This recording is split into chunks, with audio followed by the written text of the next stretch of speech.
There it is. We are live. Boom! What up, ladies and gents? Doesn't show live on my screen yet, but I guess we are. There it goes. Now it popped on. All right, so There it we're is. ready to rock and roll today. That's why we hit the little delay at the beginning, because we never know when it actually goes live. But it does start when we hit that intro. So, James, drop the intro. Whoops, I hit the... Shut up and sit down. The Business Bros Podcast was created for you. Learn from the business professionals who come to share their stories. Find out what's working in business and social media, what's hot and what's not, straight from the mouths of successful entrepreneurs out there doing the real work. And now, welcome to another episode of Business Bro. There it is. Dude, it is some fun Gotta love stuff. it. And it's only just getting started because Ham is about to drop the fire. Here we go. Well, ladies and gentlemen, welcome to a shit edition of the Business Bros Pod. So happy it's Thursday. As always, we are so happy it's Thursday. And today especially, as we welcome an incredible guest who's more than just your average business coach. Our guest today is a communication expert, and while most business coaches help increase sales or implement system, our guest values himself as a business transformation consultant. Talk about next level thinking. We're so excited to have an extraordinary and transformational guest on the pod today. So without any more fanfare, joining us from MasterTalk.ca, give a big oh hell yeah welcome to Brenden Kumarasamy.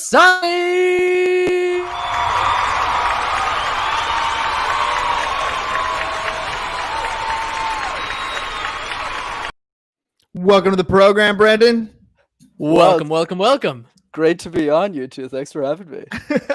Man, you're a YouTuber, dude. So you got stuff going on YouTube. Takes a lot of editing to go and add stuff, add little clips like that. I just want to know right off the bat. I mean, you've only been on for a whopping 2 minutes. What do you think so far?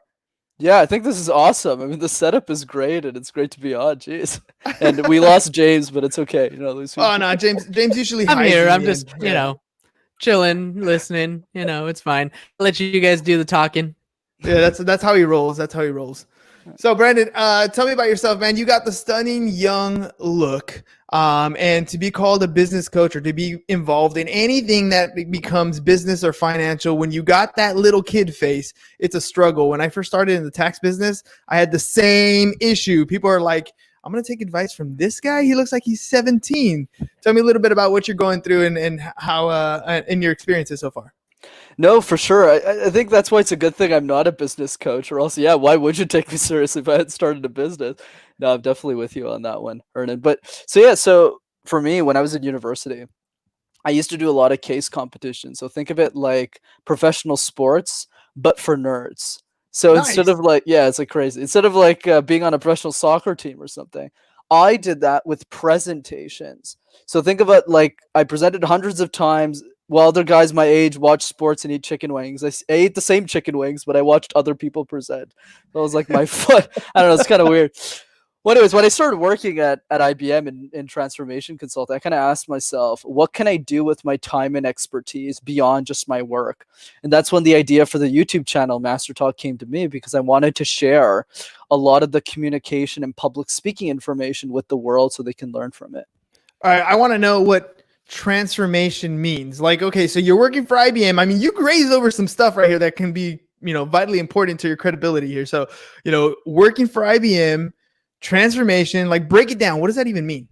Yeah, absolutely. So at IBM, basically what I do is I implement this HR technology called Success Factors in different companies. So think telecom industry, food companies, and banking. So that's what I do in my day job. But with my Master Talk, so what I do with my YouTube channel is I share concrete public speaking advice, because a lot of the YouTube channels right now it's pretty vague. So let's say I told you, Hernan, like, oh, be yourself. Like, that's very vague advice for somebody who's Generic. scared. Yeah, it's generic, right? So I can give you an example here to kind of demonstrate that. So one of the biggest mistakes that public speakers make, or people who want to just speak in public in general, is that they don't know how to practice. So let's say, for instance, you want to learn how to play piano for the first time.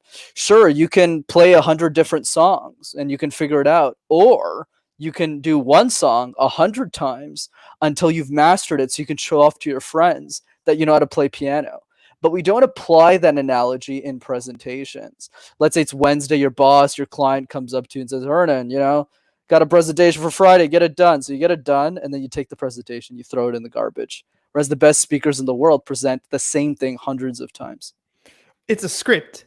It's a story, right? Like, and I tell people all the time. So you're literally episode 520. So I've hopped behind this microphone 520 times, talked to over 300 different people. It's not that I ask the same questions every time, but I do want to kind of get a very similar story. I want to pull things out of you that, you maybe other people don't know about, or stories that are interesting and fun.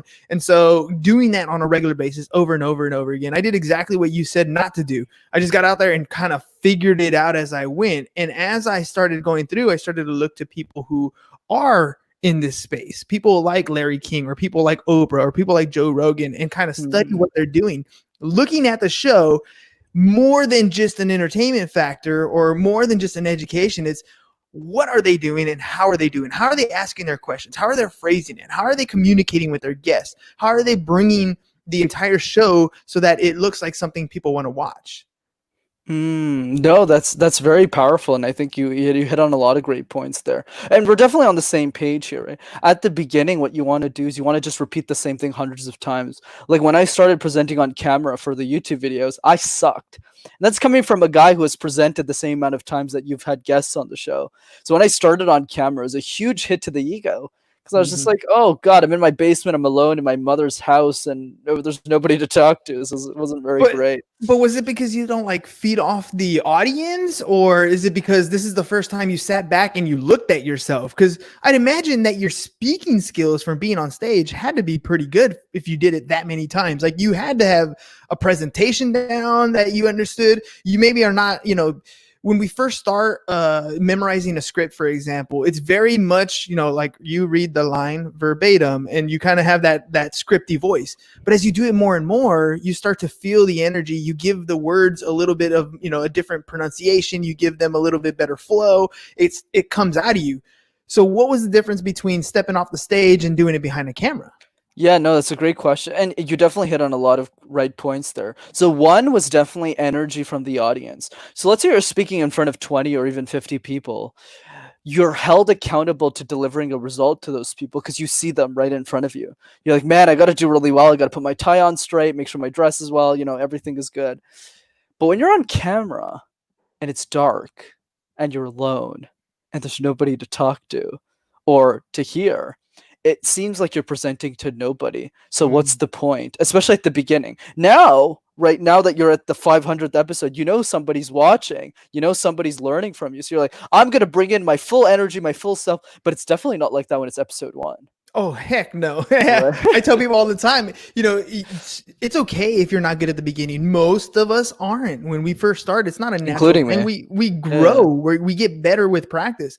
And I'm like, look, evidence, go back to my episode 1. Go to any famous YouTuber, any famous podcaster, and they might be doing really well now. Scroll to episode 1. I can guarantee you they are horrible in episode 1. You can't even stand to watch the whole episode because they're not very good. But it didn't matter. They continued to do it on a regular basis, and they improved. I always share the story when I go on other podcasts about James and I, my son and my daughter were like, Dad, you say MK after every sentence. And I was like, what? I didn't notice it because I never paid attention to myself. Went back and I started noticing on my episodes, like, sure enough, there's a filler word, there's an MK, there's a and whatever. So James and I, we grabbed this glass jar and we both gave each other a ton of quarters and we put the glass jar under a microphone. And as we did the shows, if I caught him saying MK or right or something after that, I'd drop a quarter in the glass jar and you'd hear it on the episode, or vice versa. He would do it to me. And slowly we trained ourselves to get out of those particular habits. But those are progressions. Those are things that we do on a regular basis. That was an awesome strategy. I got to steal that one. That's pretty good. Dude, the quarter thing's really smart. I love that. Well, I mean, it's literally, you can hear it. Now it's almost like we worry about getting on stage and tripping and falling or fumbling our words or not saying something correct. And in our head, it's always way worse than what actually is in real life, right? In real life, things happen. We're all human. We all make mistakes. But to publicly do that, to take the quarters and put that under the microphone and just literally say, "Ching, I caught you." That's like almost a gag reel. Like when you make a mistake and the entire audience like claps and laughs at you. Ah, ha, ha. That's the feeling behind it, but it's intentional because you don't want that to happen again, and so you train yourself out of it. Yeah, no, it's like the whole like how you take action. A lot of people, and I'm sure they ask you the same thing. Hernan, how do you follow your dreams? How do you do something? And I always answer with tell everybody. If you tell everybody you're gonna do something, and then next week they go, well, did you do it? And then if you go no, you're gonna go, oh, well, now you're held accountable to a group of people. So if you want to do something with your life, just tell everybody you're gonna do it. Yeah, that's the ultimate accountability. And that's what the internet is beautiful for. I personally feel that way. I'm like, if I put it out on Facebook, I'm going to say I'm going to do something and I do it. I may not do it at the level that I wanted to. I may not be the most successful at it, but I did it, right? And that to me, that step forward, that taking action, that's so valuable in almost anything you do in your life. You want to lose weight, it takes one step at a time. Literally get off your butt, go out and start walking, right? And then later maybe a power walk, and then it turns into a jog, and then it's a full-on run, and then before you know it, you've developed the habit that you need to develop to get to the level where you want to get to. I'd imagine public speaking or getting behind a camera is the same thing. No, you're absolutely right. Like one question I have for people to help them think through this is every day that you decide to not take action, who suffers from that inaction? So every day you don't make that video, every day that you don't get on stage, every day that you don't share a message that matters to the world, who suffers? And the more specific you are about that person. So for you, in your case, it's probably someone within the business community that needs your help, that needs this information, that needs those insights. And you're always thinking about that person as you're creating your content, even if it's just that one person watching. That's why you've been so motivated, you've been so successful with all the episodes you've had with Business Bros. And I think that analogy applies with any type of project that you're doing.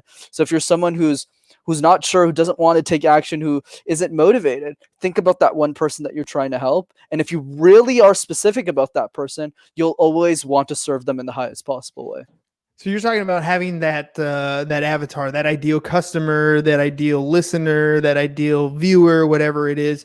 But how do we ultimately define that? Because I'll be honest, when I first got into business, I'm like, I can help everybody. When we first got into podcasting, it's everybody in the business community. And it's not until we start doing it that we really start thinking about that fine-tune, that niche, right? Finding out what is it that we're really trying to service here? Who is actually going to benefit from my messaging? Who's going to benefit from my product or service? And then once you really identify that then you're able to do whatever you want to do and grow to the level you want to grow to. But how do we get to that point? How do we really identify that person? Right. And I can give you an easy example here. So when I started MasterTalk, back to what you were saying, Hernan, like I didn't know. I just kind of just made videos and I was like, what is happening? We got to figure it out as we go. But after a couple of months of starting MasterTalk, I ran into this girl named Julia, who's 16 years old, right? And I was talking to her at a workshop that I was giving. And I realized that my avatar was her. And the answer was why? Why is that the case? I mean, she's not a customer. I can't make $10,000 off her. So why is Julia the person?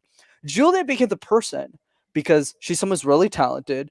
She goes to high school. She wants to make a big difference in the world, but she's afraid of presenting. So what does she do?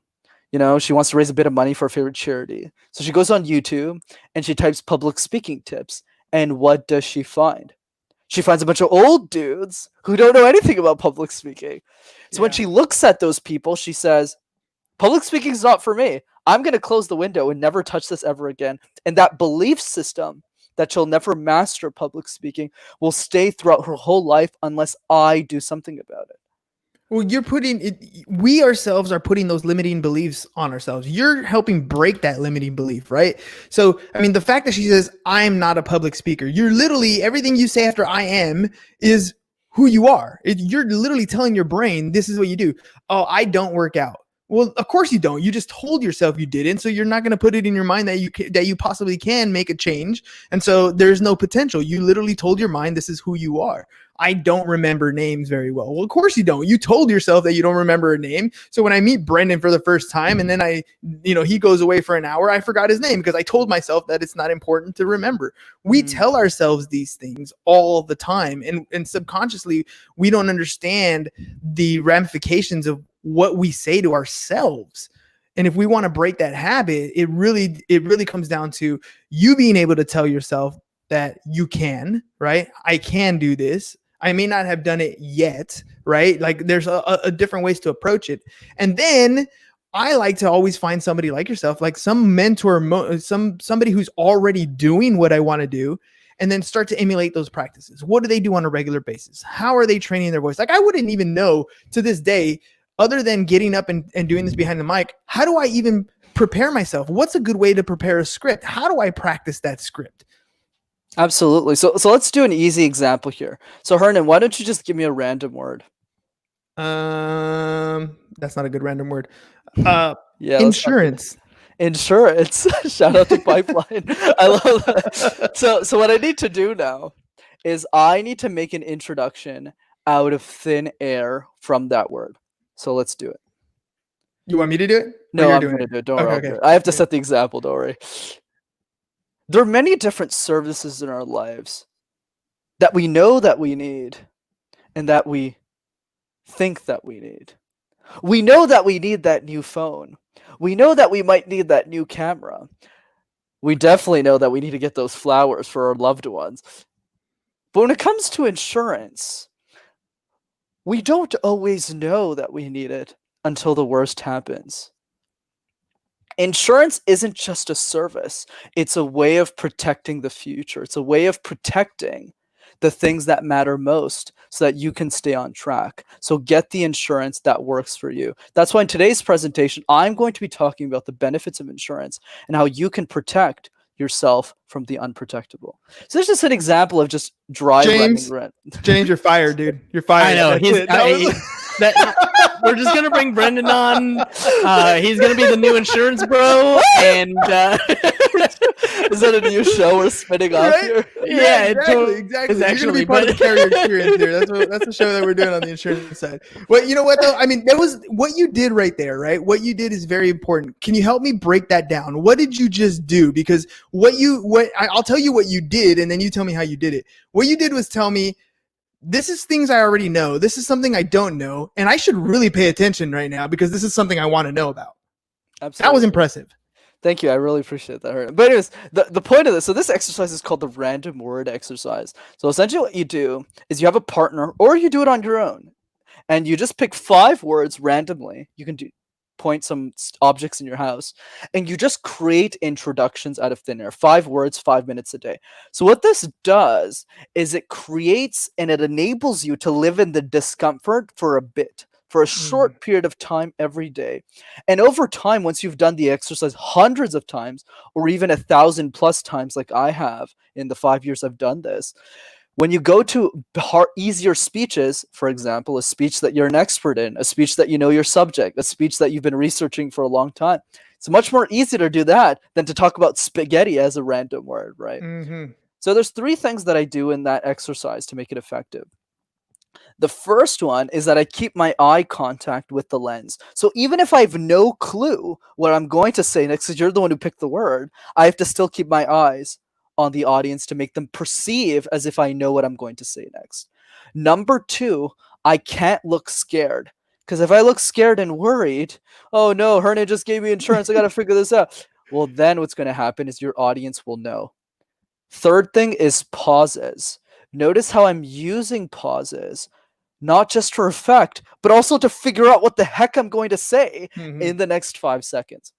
So we don't got to speed talk is what you're saying. I mean, I've felt a victim of that. So I do this on a regular basis. When I get a friend request, I send them a video, right? A personalized video saying, thank you for following me on Facebook. And I got so good at saying that same speech over and over again that I fly through the words, and I force myself to take a second, pause, right? And slow down on what I'm saying, enunciate each word, show a little more emphasis. It not only really kind of humanizes what I'm saying, but it gives the other person a feeling of much more customization. Even though I do say their name, I do say the date, so it's not some bot making stuff up, right? I didn't pre-record it and send it to you. It just feels more human if I take my time. No, I absolutely agree with that. And I think one way to kind of help everyone understand what the practical elements of why we speak so quickly, because it's not for everybody, but it's definitely for most, is because the underlying issues that we see public speaking as a chore, as a responsibility, as an obligation. Why? Because most of the presentations we've given, we don't do it for fun. Think of the following. We don't wake up one morning and go, hey, Hernan, you want to get breakfast today and present? All day? Like, we don't do that. Nobody does that. Right, nobody does that. It's like, history class, we're given a presentation that we need to present, and we're talking about a topic we don't get to pick. We're presenting to students who frankly don't care, not because they hate us, but because they're worried about their own damn presentation. And then you have a teacher who's very competent, very well educated, but is stressed out of their minds. They don't sit down with you and go, Hernan, let's go over your presentation for 10 minutes so I can give you some feedback on your presentation skills. So no wonder we're scared. No wonder we're terrible. Whereas the difference here is you and myself, we don't perceive public speaking as a bad thing because you see it as a good thing. Hey, if I speak better, I can be a better host. If I'm a better host, my audience will love me more. My guests will understand what I'm saying, and I'll reach more people. Adrian's got a great question here. Speaking of being able to engage with more people, what's Brendan's go-to icebreaker question to engage the audience? That's a great question. So icebreakers, I'll talk on that specific for audience and also for relationship building in general. So for audience, what I would say is you don't always need to start with a question, Adrian. One good way of thinking about it is the following. What is your key idea? What are you trying to achieve in the presentation? And the second thing is, what is the best way to defend that key idea? I'll use myself as an example here. I present a lot on communication tips, obviously. So one way I can present is I can talk about all my accolades, all of my amazing accomplishments. And who would give a damn? Zero. Nobody. You do. Right? Even me. It doesn't really matter. It's just a clients, whatever, success, it doesn't matter. But how do I speak to them? Well, if I talk about my own vulnerabilities as speaker, right? For those who don't know, I'm based in Montreal. And Montreal means you need to know how to speak French. So my whole life, I was raised in a French education system, but I didn't speak a word of French. So not only was I uncomfortable with presentations, I had to give presentations in a language I didn't even know. So you can imagine the stress. So just because I'm telling a personal story, it doesn't necessarily mean it's the most effective. It's just the most effective for the idea I'm trying to defend, which is everyone can master public speaking, and I'm living proof of it. I see what you see. And in just what you're saying there, you're capitalizing on exactly what you're talking about. The fact that you shared the story of not being able to speak French is the vulnerability factor, that you were able to step on a stage and present, maybe throw in some French lines here and there, where people, knew that you couldn't speak the language at a certain level. You had a, very hard accent or whatever it is, but you did it. That's what people fear the most, right? They fear that ridicule or that imperfection while on stage, and so they don't do it. But you literally, in that little segment, shared a vulnerability, and people connect with that. That's your icebreaker? Absolutely. So that would be the way that I think about. So this depends. So it could be an analogy, a quote, depending on what idea you have, Adrian. But I would say for icebreaker questions, when I meet people in person, what I do is I always ask them what they're passionate about. So many people say, "What do you do?" "Oh yeah, I work at this thing. I do this job." It doesn't matter, right? It's not what we're here to do. We're here to do something important. We're here to do something interesting. So my advice is get into the deeper questions that you actually want an answer to. And if they don't feel like answering it, you're talking to the wrong person. That's kind of how I see things. Like for me, relationship building is simple. Don't sell someone who doesn't want to be sold. Like I knew the first 5 seconds I entered this room, I was like, this is awesome. Like I love these hosts. They're great. But it's like super high energy. And other times it's not like that. I jump onto a show, people think I'm really professional, and then I get on and they're just like, yeah, Brenden, why don't you have a suit on? I just go, I mean, this is good, right? Maybe I should make my character wear a tie. Yeah. Oh, that'd be cool. No, but but the having the energy and having a different personality trait or whatever it is, like I feel like this is who I am. Like when you meet me, this is the energy I got when you talk about the topic that I like to talk about, right?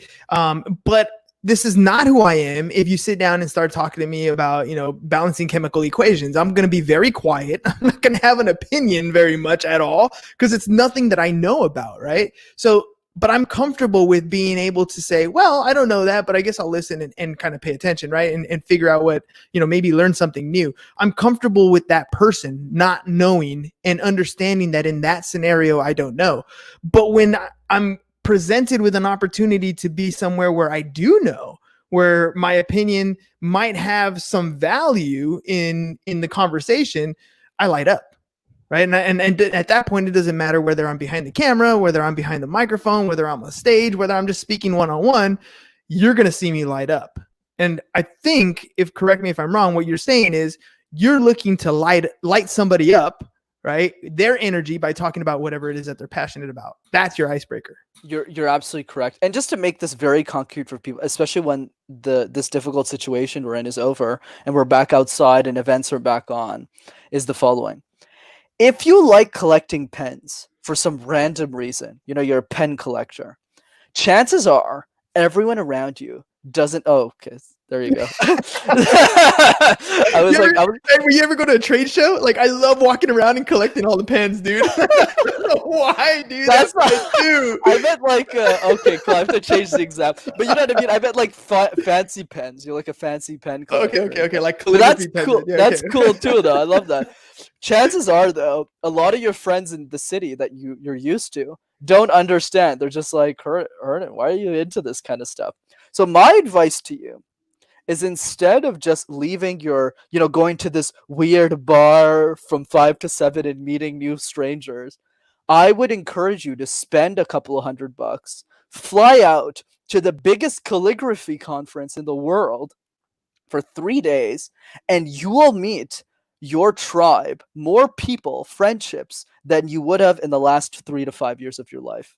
That's what happened with me. I started flying out to purpose-driven conferences, and I just started meeting incredible people. It was so weird. I would just to give you an idea how insane this is. So I would walk up to someone, and I would just go, what are you passionate about? Every single person, it's kind of freaky actually. Every single person I asked this question to put their hand on my shoulder, and they just said, "No, Brenden. But what are you passionate about?" I started freaking out. I was like, what is going on here? You can't answer my question with a question, bro. That's not how it works. I was like, what's going on? Where am I? Anyways, it was heaven. It was great. But anyways, that's the thing. Go find your tribe. Don't waste time when this is over, obviously. But you know what I mean? Yeah, I mean, but that totally makes sense. You want to surround yourself with like-minded individuals. We all do, right? We kind of find each other anyways, and that's kind of the beauty of the internet. Whether it's on a Facebook group, whether it's on LinkedIn, whether it's on Instagram, like-minded people tend to find each other. And it's the same way with politics. It's the same way with religion. It's the same way with whatever it is in your culture. Like you find people that you're comfortable with, that you understand, that understand you, and it just would make sense to plan to associate with those kind of people, right? I mean, if you want to expand your network with people who actually want to listen to what it is you have to say, you should probably go talk to people who actually like to hear the message that you're saying. Absolutely. Completely agree with you, man.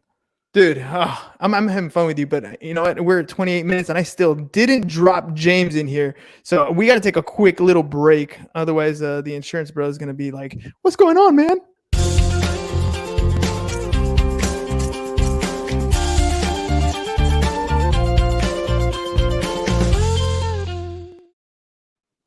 Sometimes conversations are just too good, and you gotta just keep doing the thing. So it's all good. It happens. Today's Ham's Insurance tip of the day: acts of God and other what ifs. So we're talking earthquakes, windstorms, wildfires, hurricanes, trees falling, riots, right? These things happen all the time, and it's important to know how to be properly protected. See, depending on where you live, there might be issues with some of these coverage options. For example, if you've ever driven through a Texas hailstorm, you know how big those hail balls can be and how much damage they can do. So windstorm and hail a lot of times isn't included in a Texas homeowner's policy. Earthquake and flood is never covered on your homeowner's policy.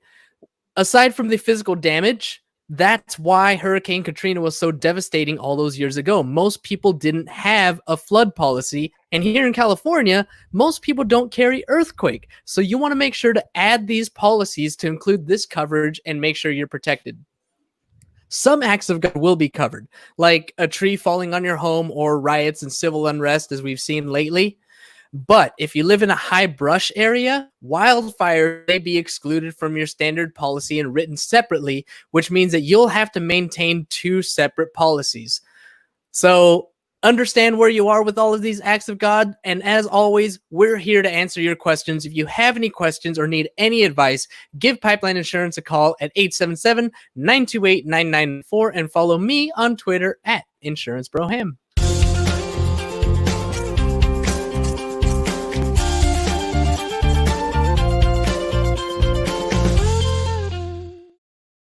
Brenden, you're a little popular, man. You totally thought you were going to forget about me. Yeah, I did. I almost forget about you. Crystal says, it's Brenden. How are you? She's from IQ Podcast. Yes, I'm great, Crystal. How about you? Dude, so you're in Montreal, right?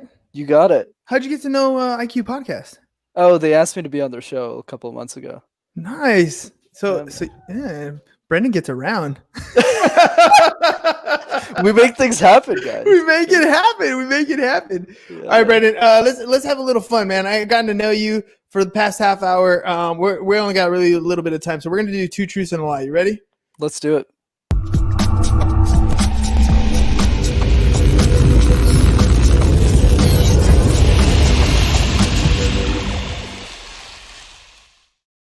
How well did we get to know Brenden? Brendan's going to give us 3 things. 2 of them are going to be a truth. 1 of them is going to be a lie. James and I are in competition. I am the reigning champion so far, and we'll see if we can decipher the lie. Let's do this. Okay. I speak 3 languages, but I can karaoke in 8. I've been divorced twice, and the third one is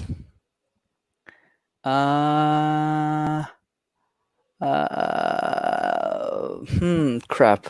And the third one is I've been on more than 100 podcasts. Holy moly. Damn. These are all numerical. These are all numerical. I like my number. You're a math teacher. That should be good for you. Well, okay. So let's see. 3 languages, 8 karaoke. So I'm going to say that that's more possible than anything because you can probably sing a song that you like that you don't speak the language in. Let's see. A lot of people learned Gangnam Style and didn't speak exactly. Korean. Or some Santana songs and don't speak Spanish. Let's see. Let's see. Then there's the 8 languages. There's the Divorced twice.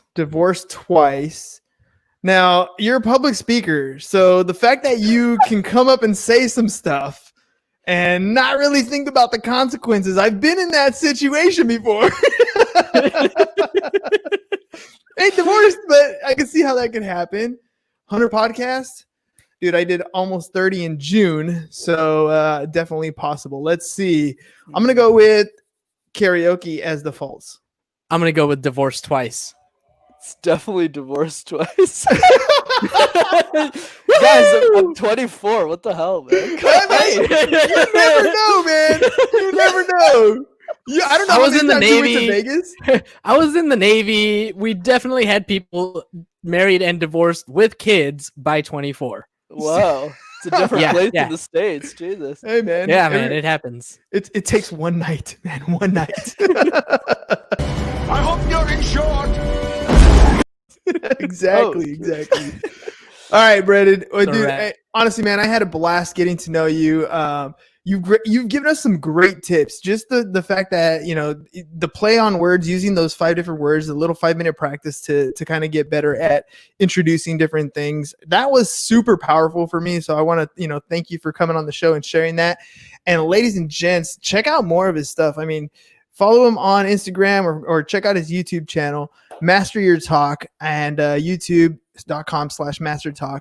And put some of this stuff into practice. I guarantee you, if you can hop on stage, if you can get behind a mic, if you can go into a room and work the room, you're going to do a lot better in business and in personal relationships. I mean, being able to speak to people is a powerful thing. And Brenden, you're training people to kick some butt in that field. So thank you very much for spending some time with us. Thanks, brothers. I mean, bros. Bros! All right, ladies and gents, SHIT. Do we even have that banner up anymore? I don't know. Yeah, there it is right there. SHIT, so happy it's Thursday. We'll talk to you guys tomorrow. By the way, tomorrow we have a 2 p.m. show instead of a 4 p.m. show. So if you guys want to check that one out, we'll see you guys live at 2 p.m. Otherwise, you can catch us on the replay. And you can find us pretty much anywhere at Business Bros Pod. That's all we got for you guys today. Peace. Bye-bye. And we're out. Thank you for listening to the Business Bros Podcast. Are you looking to get more clients or to increase your income? Hernan, the business bro, can help you generate referrals through the power of podcasting. And James, the insurance bro with Pipeline Insurance, can help you effectively add insurance to your existing business. If you are ready to create wealth today and generational wealth for tomorrow, email businessbros@csfirst.com to schedule a free consultation. Or join the Business Bros Network, www.businessbros.biz.